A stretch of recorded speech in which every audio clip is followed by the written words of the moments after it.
네, 오늘은 어리석음에 대하여라는 제목으로 시편 14편의 말씀을 함께 살펴보고자 합니다. 먼저 이런 이야기를 좀 해보고 싶은데요. 우리 인류 역사를 좀 돌아보면 인간은 늘 지식과 지혜를 쟁취하기 위해 노력해왔다라는 사실을 알 수 있습니다. 고대 시대까지 거슬러 올라가면요, 수메르의 쐐기 문자와 이집트의 상형 문자 같은 문자들이 막 발명되기 시작했을 때 그 당시에는 글을 아는 것이 엄청난 능력이었습니다. 왜냐? 글을 알면 당시 사회의 중요한 지식과 정보를 독점적으로 관리할 수 있었기 때문인데요. 그래서 고대 사람들은 배우기 굉장히 까다로운 그 고대 문자들을 배우기 위해 오랜 훈련을 받고자 했고, 그마저도 소수의 서기관들과 귀족들만이 이런 기회를 얻을 수 있었습니다. 그리고 고대 그리스 철학을 살펴보면 플라톤, 우리가 많이 들어본 철학자죠. 플라톤이 국가라는 책에서 이와 같은 방식으로 지혜를 사랑하게 되었고 또 진리를 깨닫게 된 소수의 철학자들이 국가를 다스려야 한다라는 철인 정치를 주장하기 시작했습니다. 그리고 이것은 오늘날에도 문제인 엘리트주의의 철학적 정당성을 부여하는 역사적 사건이 됐습니다. 그리고 시간이 흘러서 중세로 가면요, 라틴어 교육과 문헌 접근이 굉장히 제한되어 있었던 중세 유럽에서는 성직자 계층, 그러니까 그 당시에 엘리트 계층들이죠. 이들이 지식을 독점하고 그 지식 전달의 중심 역할을 담당하기 시작했습니다. 그래서 일반 대중들은 라틴어를 몰랐기 때문에 신의 뜻을 구하고자 하면 반드시 엘리트 계층인 성직자들에게 가야만 했어요. 이런 식으로 하면서 이제 성직자를 거치지 않고서, 권력자를 거치지 않고서는 아무것도 할 수 없는 그런 시대가 되고 말았습니다. 그러나 시간이 흘러서 구텐베르크의 인쇄술이 발명되었을 때 소수 엘리트층들의 지식과 지혜의 독점이 본격적으로 무너지기 시작을 합니다. 무지했던 대중들이 지식에 접근하기 어려웠었는데 이제는 상황이 달라지면서 지식과 지혜를 얻기 시작했고, 그때부터 본격적으로 인류 역사에 많은 변화가 생겨나기 시작을 했습니다. 그렇게 시간이 흘러서 현대까지 왔는데 현대에 이르러서는 어떻습니까? 엘리트주의 사라졌나요? 안 사라졌습니다. 또 다른 형태의 엘리트주의가 급부상했습니다. 과거에는 라틴어를 할 줄 아냐, 문헌을 얼마나 가지고 있냐, 이런 게 중요한 그런 수단이었다면 오늘날은 학위, 자격증, 이런 것들이 새로운 형태의 사회적 권위와 계층을 형성하는 그런 중요한 수단이 되면서 새로운 엘리트주의가 급부상한 시대가 열리고 말았습니다. 결국 역사를 보면 인간은 끊임없이 지식과 지혜를 추구해왔고 앞으로도 그럴 것이다 라는 걸 알 수 있습니다. 그리고 많은 경우 사람들은 지식과 지혜를 통해서 뭐를 하고 싶었던 거냐? 영향력을 더 많이 갖고 싶었고 더 큰 권력을 손에 쥐고 싶었던 겁니다. 그래서 인류 역사를 저는 이렇게 정의해보고 싶어요. 어리석은 자가 되지 않기 위한 몸부림의 역사다. 인류 역사를 보면 언제나 사람들은 어리석은 자가 되는 것을 가장 두려워했습니다. 여러분은 어떠십니까? 여러분도 지식과 지혜를 얻고 싶으십니까? 이제 이 나이에 그런 거 관심 없습니다 라고 생각이 든다면 이렇게 질문을 바꾸면 어떨까요? 여러분은 괜찮지만 이왕이면 여러분의 자녀들만큼은 좋은 대학에 가서 좋은 학위를 따고 좋은 자격증을 많이 취득해서 사회적으로 성공했으면 좋겠습니까? 사실 이 질문 앞에서 저는 전혀 상관없습니다 라고 말할 수 있는 사람은 아무도 없을 겁니다. 물론 지식과 지혜를 원하는 것 자체는 나쁜 게 아닙니다. 우리가 신자라고 해서 세상에서 어리석은 자가 될 필요는 없습니다. 오히려 성경은 게을러지지 말라고 우리에게 당부를 하고 있고요. 우리는 지식과 지혜를 얻기 위해 노력하는 것이 오히려 더 옳습니다. 하나님께서 우리 인간에게 허락하신 지식과 지혜, 학문과 기술은 일반 은혜의 영역으로 우리가 이해할 필요가 있고요. 그러므로 우리는 그것을 무조건적으로 경계한다거나 배척한다거나 할 것이 아니라 이걸 내가 어떻게 사용해서 하나님께 영광을 돌릴 수 있을까? 이렇게 어떻게? 라는 질문에 대한 고민을 많이 할 필요가 있습니다. 그런데 우리가 사실 이러한 고민의 여정 가운데서 세상적인 지식과 사회적인 지혜에 대해서만 편향적으로 관심을 갖게 되기가 참 쉬워요. 이 지점부터는 좀 문제가 있습니다. 무슨 말이냐? 이걸 할 줄 알면 돈이 된대. 이번에 이 주식이 오를 거래. 이 대학 나와서 이런 코스를 밟으면 이러이러한 게 보장된대. 와 같은 이야기들이 어떻습니까? 세상을 가득 채우고 있습니다. 그래서 우리가 생활을 하면서 어때요? 주변 사람들로부터 늘 이런 이야기를 듣게 됩니다. 그러다 보니까 신자인 우리 역시 이런 부분에 더 관심을 갖게 되기 쉽다라는 거예요. 세상 속에서 어리석은 자가 되고 싶지 않기 때문에 자꾸만 나도 모르게 귀가 열리고 그쪽으로 관심이 가게 되고 나도 이런 걸 좀 해봐야 되나? 나도 저런 걸 좀 해볼까? 이런 방법을 사용해볼까? 라고 세상적인 지혜에 귀를 기울이게 된다라는 겁니다. 그런데 우리가 정말로 거듭난 신자라면 세상 속에서 어리석은 자가 되지 않기 위해 발버둥 치는 것보다 더 중요하게 생각해야 할 게 있어요. 그게 뭐냐? 바로 성경적인 관점에서 어리석은 자가 되지 않기 위해 발버둥 치는 겁니다. 우리는 직장에서든 학교에서든 어디서든 주변 사람들로부터 성경적인 관점에서의 지혜로운 자가 되는 법에 대해 이런 이야기를 듣는 건 참 어렵습니다. 하나님께서 우리의 이러한 순종을 기뻐하셔 믿음으로 삶을 산다는 것은 참 어려운 일이지만 불가능한 일은 아니야. 이 세상의 현실이 아니라 하나님을 바라보는 것이 진정한 지혜야. 이런 얘기들을 우리가 세상 살면서 어디서 듣겠습니까? 세상 사람들은 전부 다 영적으로 눈을 감은 채 살고 있기 때문에 우리가 들을 곳이 없습니다. 모두 다 세상적인 지혜만을 이야기하는 것이죠. 그러므로 우리는 교회에서 더욱더 이런 이야기, 성경이 말하는 어리석은 자가 되지 않는 법, 성경이 말하는 지혜가 무엇인지에 대해서 더욱더 적극적으로 이야기를 나누고 서로에게 진정한 지혜에 대해서 반드시 권면해주고 이야기해줘야 할 의무가 있습니다. 교회의 건덕을 위해서 우리는 필사적으로 노력해야 되고 힘써 교제해야 된다라는 겁니다. 그렇게 우리는 세상에서 어리석은 자가 되지 않기 위해 힘쓰는 것보다 더 많이 성경이 말하는 어리석은 자가 되지 않기 위해 애를 써야 합니다. 여러분 잘 생각해 보십시오. 여러분 세상에서 어리석은 자가 되면 몇 년 문제입니까? 정말 길어야 100년 문제입니다. 그런데 우리가 성경이 말하는 어리석은 자가 되면 얼마나 문제입니까? 영원토록 문제가 되는 거예요. 이건 우리의 영생의 문제가 달린 아주 심각한 문제입니다. 그리고 오늘 우리가 살펴볼 시편 14편은 바로 이러한 무엇이 어리석은 것인지, 성경이 말하는 어리석음이 무엇인지에 대해서 풍성한 가르침을 담고 있습니다. 그러므로 이 시편을 토대로 오늘 우리는 다음에 세 가지 이야기를 나눠보고자 하는데요. 첫째로는 성경이 말하는 어리석음이란 무엇인가? 이 부분에 대해서 이야기를 나누면서 가장 본질적인 이야기부터 나누고자 합니다. 그리고 둘째로 본문은 이 시편은 다윗이 쓴 시편인데요. 다윗에겐 없지만 우리에겐 있는 어리석음은 무엇인가? 이 부분을 한번 살펴보겠습니다. 다윗에겐 없고 우리에게만 있는 어리석음. 다윗은 어리석지 않지만 우리만 어리석은 부분. 그게 무엇인지 살펴보겠다는 겁니다. 그리고 마지막 셋째로는 오늘날의 교회를 사로잡은 어리석음은 무엇인가? 이 부분에 대해서 살펴보고 마치도록 하겠습니다. 자, 그럼 첫 번째 이야기부터 해볼까요? 성경이 말하는 어리석음이란 무엇인가? 자, 1절부터 4절 같이 한 목소리로 읽어보도록 하겠습니다. 같이 읽겠습니다. 시작! 어리석은 자는 그의 마음에 이르기를 하나님이 없다 하는도다. 그들은 부패하고 그의 행실이 가증하니 선을 행하는 자가 없도다. 여호와께서 하늘에서 인생을 보아 살피사 지각이 있어 하나님을 찾는 자가 있는가 보여 하시즉 다 지그쳐 함께 더러운 자가 되고 선을 행하는 자가 없으니 하나도 없도다. 죄악을 행하는 자는 다 무지하냐? 그들이 떡 먹듯이 내 백성을 먹으면서 여호와를 부르지 아니하는도다. 아멘. 여기서 다윗은 크게 네 가지 어리석음, 다른 말로 하면 네 가지 지혜롭지 못한 것에 대해 이야기하고 있습니다. 첫째, 어리석은 자는 하나님이 없다 말합니다. 둘째, 어리석은 자는 선을 행하지 않습니다. 셋째로, 어리석은 자는 하나님의 백성을 박해합니다. 마지막 넷째로, 어리석은 자는 여호와께 부르짖지 않습니다. 결국 성경이 말하는 어리석음의 핵심은요, 하나님을 부인하거나 무시하는 무신론적 태도입니다. 이게 핵심이에요.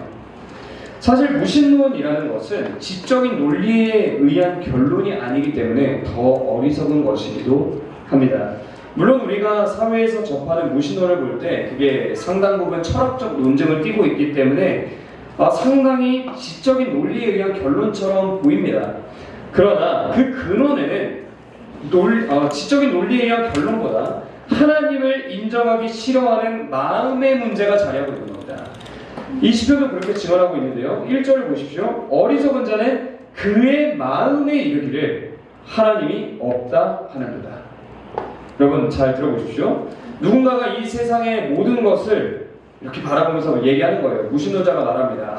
모든 것은 다 우연히 만들어진 거야 라고 하면서 신의 존재를 부정한다면 그것은 절대로 논리에 의한 결론이 아닌 겁니다. 그럼 뭐냐? 그렇게 생각하기로 마음 먹은 것 뿐이에요.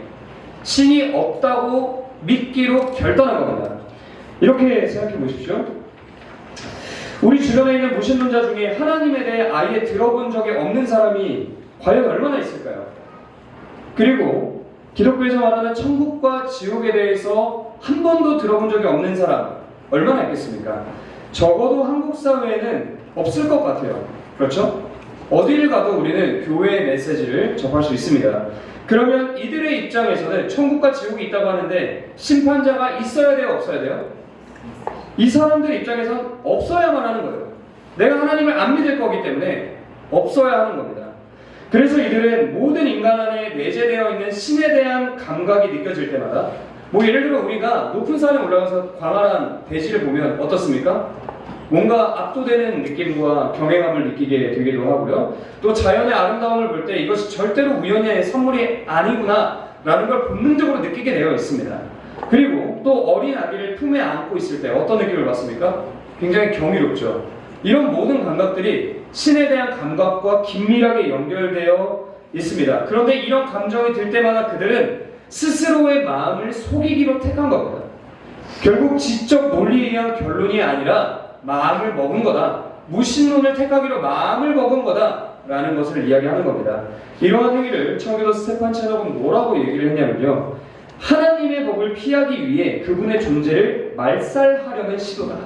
라고 이야기했습니다. 그러면서 이렇게 말하는데요. 그의 마음속에 신이 없다고 말하는 자는 마치 그가 존재할 수 있게 한 근원인 부모가 존재하지 않기를 바라는 것과 같다. 이는 자신의 존재 근거를 지우려는 미친 듯한 적대감이며 신의 영광과 통치를 찬탈하려는 시도이다. 참 무서운 얘기 아닙니까? 한마디로 무신론은 엄밀한 의미에서 지성의 결론이 아니라 마음의 기획, 안 믿기로 결단한 것이라는 얘기입니다. 또한 하나님께 대한 적극적인 반역이 무신론입니다. 생각해 보십시오. 창조주이시고 만물의 주관자이신 심판주 하나님을 이와 같이 안 믿기로 결단하고 심지어 창조주에게 반역을 저지른다. 이게 지혜로운 일입니까? 너무나도 어리석은 일이죠. 그래서 성경은 이 어리석은 자, 무신론자를 표현할 때 어리석은 자라는 단어로 무슨 단어를 사용했냐면 히브리어로 나발이라는 단어를 사용했습니다. 이 단어는 수분이 빠져 시든 잎사귀나 꽃이라는 의미를 가지고 있는데요. 한마디로 어리석은 무신론자는 지혜, 이성, 경건의 즙이 완전히 말라버린 메마른 인간이다 라는 이야기를 성경에 해주고 있는 겁니다. 사무엘상 25장에는 그리고 바로 이 나발이라는 이름을 가진 인물이 또 등장을 하는데요. 그 나발이라는 사람은 다윗에게 대적했던 매우 부유한 인물이에요. 그래서 나발은 하나님의 은혜를 멸시하고 교만하며 자기 중심성에 사로잡혀 있던 어리석은 인간의 전형으로 묘사되는 걸 우리가 볼 수 있습니다. 정말로 나발은 수분이 다 빠져 메마른 인간이었던 거죠. 마찬가지로 성경이 말하는 모든 어리석은 자는 단순히 IQ가 낮거나 지능이 모자라거나 능력이 부족하거나 그런 사람을 의미하는 게 아닙니다. 다윗에게 대적했던 나발도 굉장히 부유하고 능력 있는 사람이었어요. 마찬가지로 지금 전 세계 사람들을 보십시오. 똑똑하고 부유한 무신론자들이 얼마나 많습니까? 그러나 그들은 영적인 생명력이 바싹 메마른 사람일 뿐이고 하나님께 어리석다 칭함받는 자들일 뿐이라는 것이 성경의 핵심 가르침입니다. 우리와 같은 택함받은 신자들은 하나님께 뭐라고 칭함받습니까? 의롭다고 칭함을 받죠. 그런데 이들은 어리석다 칭함을 받는단 말이에요. 그러면 과연 그 결과가 최후 심판대 앞에서의 결과가 같겠습니까? 완전히 다르다는 것을 우리는 알아야 합니다. 이 사실을 기억하면서 우리는 세상에서 잘나가는 무신론자들을 볼 때 부러워해서는 안 됩니다. 그들이 자꾸만 부럽다면 내 믿음에 문제가 있는 거예요. 저 사람들의 미래가 안 보이는 겁니다. 나의 미래도 안 보이기 때문에 자꾸만 그런 사람들이 부러운 겁니다. 그때마다 그들의 결론과 우리의 결론이 이미 다 정해져 있고 완전히 상반된 길로 나아가게 되어 있다. 우리는 하나님 나라를 소유하게 되지만 저들에게는 영원한 심판이 주어질 것이다 라는 것을 떠올리시기 바랍니다. 이런 생각을 했는데도 어리석은 자를 계속 부러워하게 된다면 그건 우리가 더 어리석다는 증거밖에 되지 않습니다. 여러분 한번 따라해볼까요? 무신론은 무신론은 어리석은 것이다. 어리석은 것이다. 한 번 더요. 무신론은 무신론은 어리석은 것이다. 어리석은 것이다. 여러분 이 사실을 절대 잊지 마십시오. 그럼 이제 두 번째 이야기를 해보도록 하겠습니다. 다윗에겐 없지만 우리에겐 있는 어리석음은 무엇인가? 자, 이 부분을 살펴보기 위해서 3절을 같이 한번 읽어보면 좋겠습니다. 3절 같이 읽겠습니다. 시작! 다 치우쳐 함께 더러운 자가 되고 선을 한 자가 없으니 하나도 없도다. 아멘. 여러분, 다윗이 이 고백을 통해 지금 어떤 감정을 표현하고 있다고 느껴지십니까? 여기서 지금 다윗은 탄식하고 있습니다. 여러분은 모든 인간이 전적으로 부패하여서 선을 행하는 자가 없고 정말 하나도 없다는 사실에 탄식하고 계십니까? 아니면 나는 구원받았으니 다행이다 라는 생각에 젖어서 이 부패한 세상을 바라보면서도 아무렇지 않게 생각하고 계시는 건 아닙니까? 만약에 우리가 다윗과 같은 탄식이었다면 어리석은 겁니다. 적어도 메투엘리는요, 이러한 상태, 무신론이 팽배하여 선을 행하는 자가 하나도 없는 전적 타락의 상태를 뭐라고 묘사했냐면 질병이라고 묘사했습니다. 이렇게 얘기합니다. 그들의 모든 능력들이 그토록 무질서해져서 그들의 창조주께 혐오스럽게 되었고 그들은 자신들의 창조 목적을 달성할 수 없게 되었습니다. 그들은 참으로 부패했습니다. 이 질병이 얼마나 유행성인지를 보십시오. 그것은 전 인류를 감염시켰습니다. 질병입니다. 여러분, 근데 우리가 팬데믹 당시 어땠습니까? 우리가 불과 몇 년 전까지만 해도 팬데믹으로 크게 고생을 했잖아요. 그때 여러분 어떠셨습니까? 그 당시에 우리는 탄식했습니다. 육신의 질병이 창궐하자 전 세계가 탄식하기 시작했습니다. 나는 아프지 않고 나는 괜찮은데 그럴 때조차도 주변 사람들이 병들어가는 것을 보고 TV를 켤 때마다 날마다 사망자 수가 올라가는 것을 보면서 우리는 탄식하고 애통해했습니다. 그런데 우리는 이보다 훨씬 더 끔찍한 무신론이라는 영적인 질병이 창궐함에 대해서는 왜 탄식하지 않냐는 겁니다. 이 문제를 놓고 오늘 본문 속 다윗도 탄식했고요, 아삽도 탄식했고요, 하박국 선지자도 탄식했고, 사도 바울도 탄식했고, 심지어는 예수님도 탄식했습니다. 그런데 우리는 왜 탄식하지 않습니까? 어리석어서 그런 겁니다. 우리는 이 세상을 성경의 관점으로 다시 보는 훈련이 필요합니다. 여러분 이렇게 봅시다. 아담과 하와의 타락 이후로 정말 이 세상은 무질서해졌습니다. 그렇게 온 인류는 질서의 하나님을 적극적으로 거스르는 상태가 되었고요, 하나님 앞에서 굉장히 혐오스러운 상태가 되었습니다. 그렇게 모든 인간은 자신들의 존재 목적, 하나님께서 부여하신 존재 목적을 잃어버렸습니다. 하나님을 영원롭게 했고 그분을 영원토록 즐거워하는 것을 이룰 수 없게 됐습니다. 이렇게 생각해 보십시오. 어떤 물건이 있는데 그 물건이 목적을 잃었어요. 목적을 이룰 수 없게 됐어요. 이게 쓸모 있습니까? 아무짝에도 쓸모없는 거잖아요. 마찬가지로 목적을 우리 인간은 아무짝에도 쓸모가 없어진 겁니다. 그렇게 구원받은 신자 외에 모든 인간은 고통 속에서 허우적거리게 되었고, 심지어는 자신이 왜 고통을 받고 있는지조차 깨닫지 못하는 무지함에 빠져들었고, 이 세상의 삶에서도 고통을 받고 이 세상이 끝나면 더 큰 고통으로 나아가는 비참한 현실 속에 놓여 있습니다. 이게 이 세상이 놓인 현실입니다. 그런데 우리가 어떻게 이러한 현실을 바라보면서 우리가 스스로 신자라고 할 때 불신자들의 모습을 보며 무신론자들의 모습을 보며 탄식하지 않을 수 있습니까? 우리에게 이러한 탄식이 없다면 우리는 정말로 어리석은 겁니다. 그리고 탄식하는 다윗은 이어서 이렇게 이야기합니다. 5절 같이 한번 읽어볼까요? 5절 같이 한번 소리 읽겠습니다. 시작! 그러나 거기서 그들은 두려워하고 두려워하였으니 하나님의 의인의 세대에 계시니로다. 아멘. 하나님을 믿지 않으며 하나님께 반역하는 수많은 사람들을 보십시오.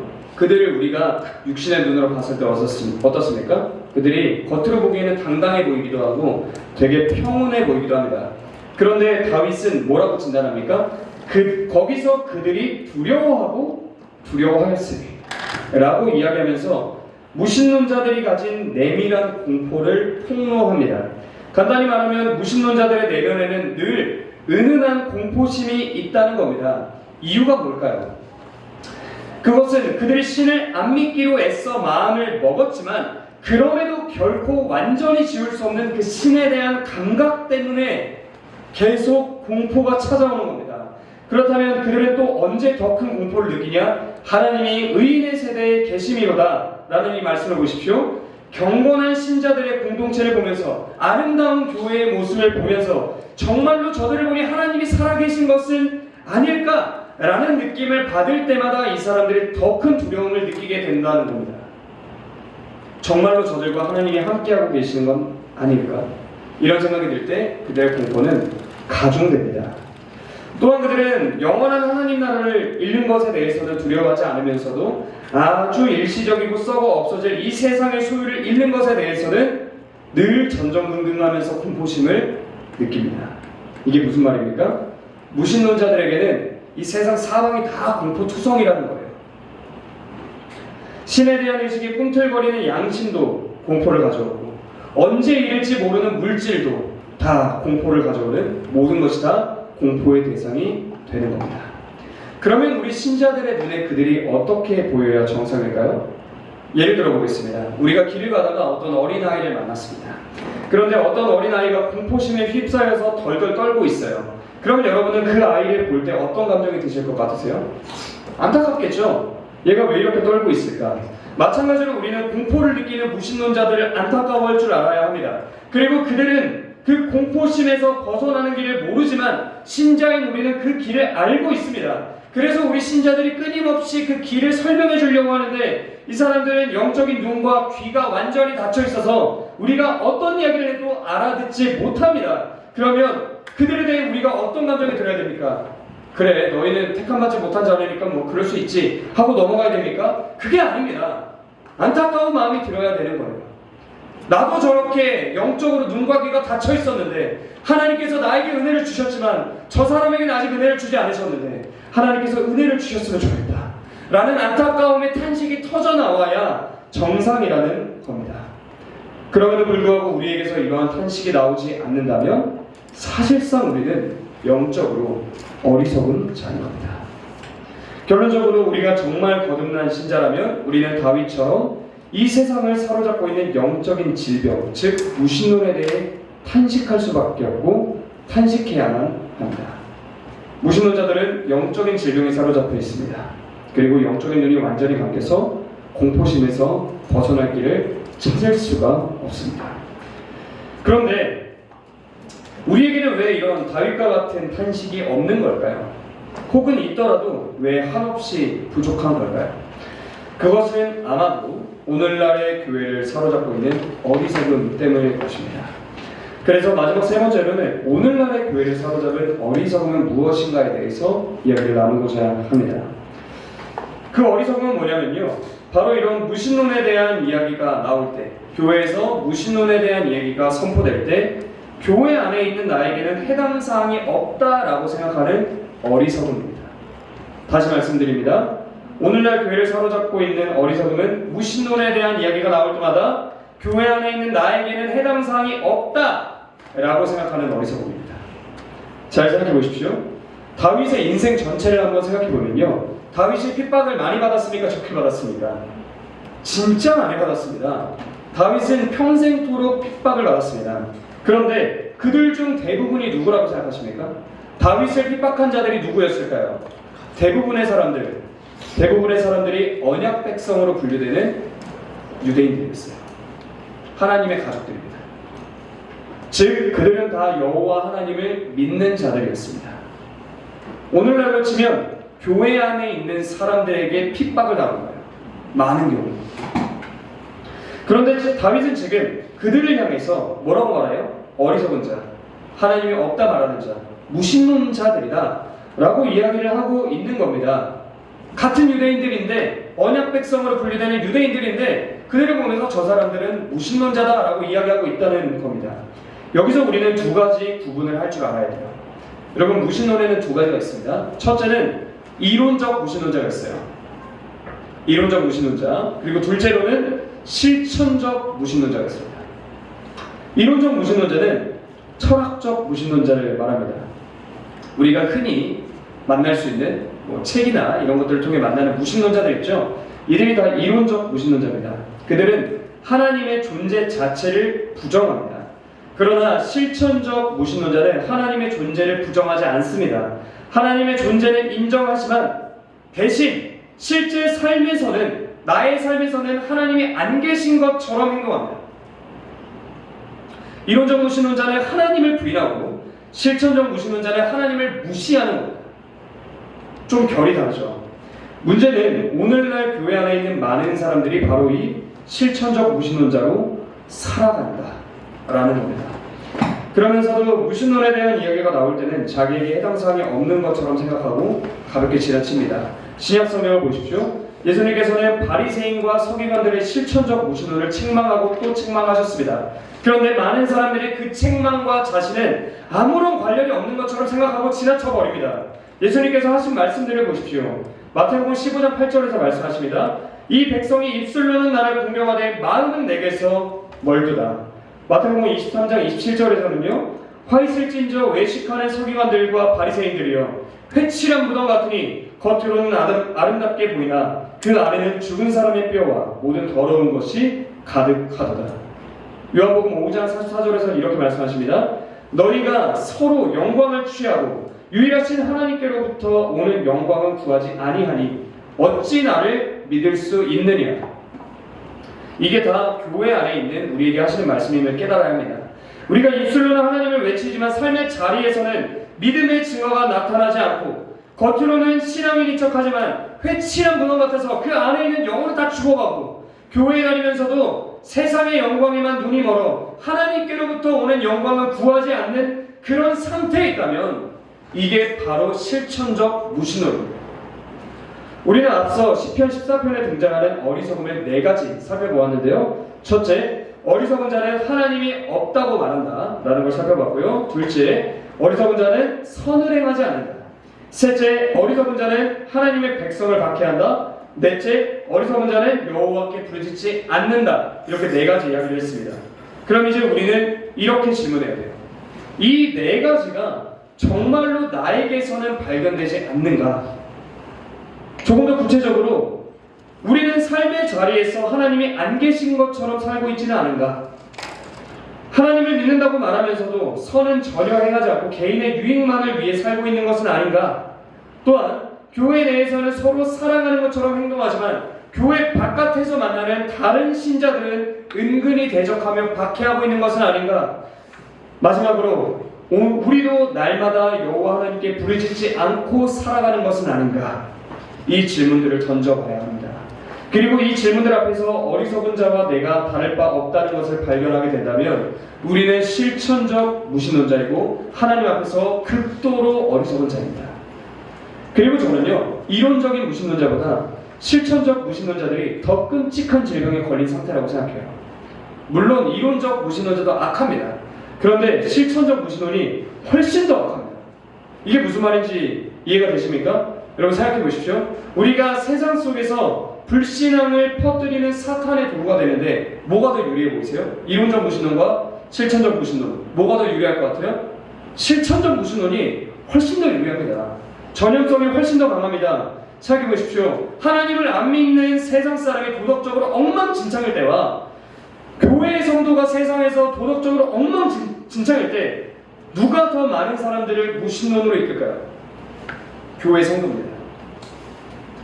무조건 후자 아닙니까? 바로 이런 말 나오는 거예요. 어떻게 믿는다는 사람이 저러지? 역시 신은 다 허구야. 신은 없어. 이런 말이 대번 나옵니다. 그렇기 때문에 실천적 무신론은 정말로 끔찍하게 악한 것이고 사탄의 도구가 되는 가장 확실한 길입니다. 그러므로 우리는 삶을 돌아봐야 됩니다. 나의 삶이 정말로 하나님을 믿는 자다운 모습으로 가득한지 아니면 나의 신앙과 삶이 분리되어 있는지를 철저히 돌아보아야만 합니다. 하나님을 믿는다고 말하면서 날마다 투덜거리고 불평하며 하나님의 돌보심과 섭리를 부정하고 있다면 실천적 무신론입니다. 하나님을 믿는다고 말하면서도 성령의 9가지 열매와는 전혀 상관없는 열매들이 우리의 삶 속에서 드러난다면 실천적 무신론입니다. 그리고 내 입술에서 나오는 말들이 정말로 아름답지 않고 세상 사람들과 똑같다면 그건 내가 실천적 무신론자로 살고 있다는 강력한 증거입니다. 그리고 이처럼 신앙과 삶이 분리되어 있는 것은 모두 다 6절이 말하는 가난한 자의 계획을 부끄럽게 하는 것으로 이어진다는 사실을 알아야 됩니다. 6절 같이 한번 읽어볼까요? 6절 같이 한 목소리로 읽겠습니다. 시작! 너희가 가난한 자의 계획을 부끄럽게 하나 오직 여호와는 그의 피난처가 되시도다. 아멘. 자, 여기서의 가난한 자는요, 누구를 말하는 거냐? 모든 하나님의 자녀들, 예수님이 말하셨던 심령이 가난한 자를 말하는 겁니다. 즉 성도, 참된 성도를 말하는 겁니다. 그러므로 우리가 교회 안에 있으면서 실천적 무신론자로 살면 사실상 다른 성도들의 계획을 무너뜨리는 존재가 되고 만다라는 것을 아셔야 합니다. 예를 들어 볼게요. 교회에 어떤 청년이 있습니다. 이 청년이 이제 신앙 안에서 바르게 한번 살아보겠다고 크게 결단을 했어요. 그리고 나서 이런 이야기를 한 겁니다. 저는 돈을 많이 주는 회사보다 주의를 잘 지킬 수 있는 직장을 선택하려고 기도하면서 일자리를 알아보고 있습니다. 너무 아름다운 얘기죠. 그런데 이 이야기를 듣고 옆에 있던 교회의 다른 지체가 이렇게 말을 하는 거예요. 야, 요즘 세상에 그렇게 살면 뒤처져. 좀 현실 좀 생각하고 살아. 이 조언의 이면에는 하나님이 너의 삶을 책임져 주실 거라고 믿다니 너 참 순진무구하구나 라는 실천적 무신론이 숨어 있는 거예요. 그리고 이것은 결국 하나님의 뜻을 따르려는 성도의 계획을 부끄럽게 만드는 겁니다. 그리고 이러한 일들이 지금 한국교회 안에 얼마나 많습니까? 믿음을 열심히 지켜보려고 할 때마다 수많은 조롱이 들어옵니다. 야, 정신 차려. 신앙생활 열심히 하는 거 좋은데 네 삶을 네가 좀 열심히 책임지고 열심히 갖고 가야지. 적당히 해, 적당히. 이런 얘기를 얼마나 많이 합니까? 이렇게 실천적 무신론이 지금 오늘날 교회에 활기치고 있다라는 겁니다. 그런데 성경은 그런 자들을 향해 이렇게 경고해요. 6절 뒷부분에 보면 너희가 가난한 자의 계획을 부끄럽게 하나 오직 여호와는 그의 피난처가 되시도다 라고 말합니다. 무슨 말이냐? 하나님께서는 실천적 무신론자들을 교회 안에 있을지라도 부끄럽게 하실 것이고 하나님께서는 오직 믿음을 지키는 참된 성도들의 피난처가 되어주실 것이다 라고 이야기하고 있는 겁니다. 그러므로 우리는 실천적 무신론이라는 극악무도한 어리석음을 주의하고 경계해야 됩니다. 여러분, 저는 우리 모두가 부디 불신앙을 퍼뜨리는 데 사용되는 사탄의 도구가 되지 않았으면 좋겠습니다. 이것만큼은 정말로 우리가 피해야 합니다. 오늘날 우리 교회 바깥의 다른 교회들을 볼 때 비난하고 싶어서 하는 얘기는 아니지만 오늘 너무나도 많은 교회들이 실천적 무신론의 길을 택하고 있습니다. 그렇다고 해서 우리도 그 길을 택해서는 안 된다는 겁니다. 우리는 그런 길을 택하고 싶을 때마다 예수님의 이 말씀에 귀를 기울여야 합니다. 누가복음 13장 28절입니다. 들어보십시오. 너희가 아브라함과 이삭과 야곱과 모든 선지자는 하나님 나라에 있고 오직 너희는 밖에 쫓겨난 것을 볼 때에 거기서 슬피 울며 이를 갈리라. 무슨 말입니까? 우리는 하나님 나라에 들어가지 못한 채 슬피 울며 이를 가는 실천적 무신론자들이 되어서는 안 된다는 겁니다. 대신 다윗처럼 이렇게 찬양하며 하나님 나라에 들어갈 그날을 기뻐하고 기대하는 자들이 되어야 마땅합니다. 마지막으로 7절 같이 한번 읽어볼까요? 같이 읽겠습니다. 시작! 이스라엘의 구원이 시온에서 나오기를 원하도다. 여호와께서 그의 백성을 포로된 곳에서 돌이키실 때에 야곱이 즐거워하고 이스라엘이 기뻐하리로다. 아멘.